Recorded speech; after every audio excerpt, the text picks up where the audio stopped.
A lot of training goes into getting a horse set for racing. There is also training for after the racing days end. The Pennsylvania Horse Racing Association is sponsoring this segment to raise awareness for horse aftercare. New Start for Horses is one of those aftercare programs, and program coordinator Laura Zagnit is here with us today. Thanks for being with us. Sure. So why don't you talk to us about the aftercare program and what is the goal? Our aftercare program is set at Penn National, and we are a division of the HPBA, which is the horsemen's group out there. Our goal is to make sure when horses are done running, they find a great spot for their next career.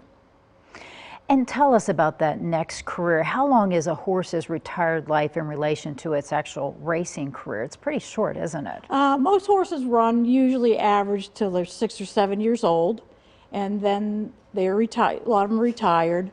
That's when we step in. The owners of the horses contact me. We fill out forms. They donate the horse to us.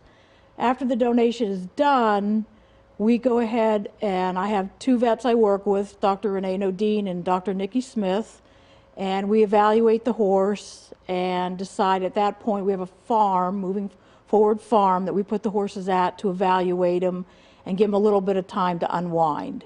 After that, our group works with a core group of foster farms, and our foster farms are where the next step these horses will go to. And why don't you talk to us about that New Start for Horses? Who's involved? And you touched on a little bit about the process. Right. Like I said, my 2 vets and myself work together. We evaluate the horses, we put them on the farm, and we decide where the best place for them. Our different foster farms handle different kinds of horses and have different clientele they work with. So I decide which horse is going to go where at that point. And what do those second careers look like for these retired horses? Thoroughbreds are very athletic, and that's what makes them such good event horses or sport horses, like we like to say.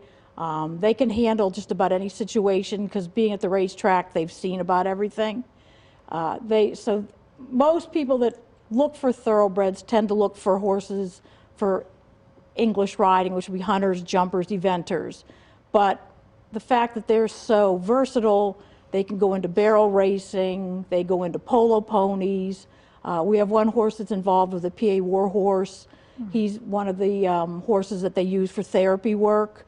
Their horses, some of them have gone on to the mounted police because they can handle crowds and situations. So they can do about anything. Yeah, and how do the trainers really determine which one is best for which career? Once our horses are sent off to our fosters, then it's the foster's job then to take the horse and they ride it, or just being around it. You know, we like to give them probably 30 days or so just to unwind, because they're high-end athletes when they're at the racetrack, and they do need time just to settle. So they'll take them to their farms, they'll let them settle down, they'll start to ride them, and they'll decide which way the horse is going to go by disposition, temperament, ability, their movement, where the best place for them to end up at. Oh, Lauren, I wish you would have brought a horse here. If you had asked, I could have. Okay. Thanks so much for being with us. Sure, you're welcome. And before we go to break, we want to thank the Pennsylvania Horse Racing Association for sponsoring the previous segment. We will be right back.